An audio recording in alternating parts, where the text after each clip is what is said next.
میرا سوال دارالفتہ سنت سے یہ ہے کہ جو قرآن پاک الٹا جیسے لفظ بائی لفظ الٹا پڑھا جائے، تو یہ الٹا قرآن پاک پڑھنے کا ایک طریقہ کار تو یہ ہوتا ہے کہ پہلے کوئی سورت پڑھی پھر کوئی سورت پڑھی، یا پہلے کوئی آیت پڑھ لی پھر کوئی آیت پڑھ لی. یہ بھی گناہ کا کام ہے. یعنی کوئی قرآن پاک پڑھ رہا ہے تو جان بوجھ کے جو ہے وہ الٹا قرآن پاک پڑھنا، اس کی تو شرعاً یہ بالکل اجازت نہیں ہے. حضرت عبداللہ بن مسعود رضی اللہ تعالیٰ عنہ کے فرمان کے مطابق ایسے شخص کے لیے اندیشہ ہے کہ اس کا جو ہے وہ دل الٹ نہ دیا جائے گا. صحیح.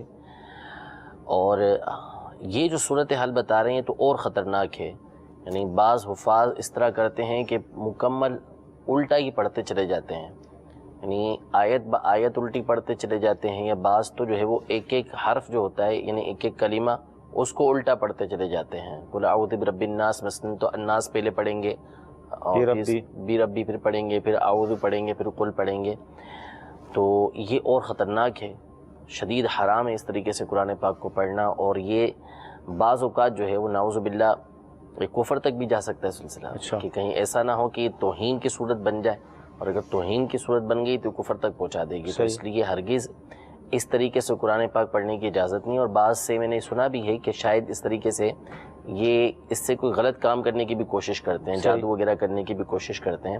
تو ایسا ہے تو سخت حرام اس طریقے سے کرنا، اور اس طرح قرآن پاک پڑھنا بالکل بھی جائز نہیں ہے. یہ کوئی تعریف کا مقام نہیں ہے کہ اس طریقے سے قرآن پاک پڑھنے کی وجہ سے کوئی آپ نے بہت بڑا کارنامہ انجام دے دیا، نہیں. بلکہ قرآن پاک کا جو مقصود ہے وہ اللہ تبارک و تعالیٰ کی رضا کو حاصل کرنا ہے، اللہ تبارک و تعالیٰ کے کلام کو پڑھنا ہے. تو کلام مجید اسی طریقے سے پڑھا جائے گا جس طریقے سے اللہ تبارک و تعالیٰ نے حکم دیا ہے. نبی کریم صلی اللہ علیہ وسلم نے جس انداز میں صحابہ کرام علیہم رضوان کو پڑھ کے سنایا ہے، صحابہ نے آگے جس طریقے سے سکھایا ہے، اسی طریقے سے ہمیں قرآن پاک کو پڑھنا ہے. ٹھیک. تو یہ اس طریقے سے جو قرآن پاک پڑھ رہے ہیں یہ شدید حرام ہے، ہرگز اس کی اجازت نہیں ہے.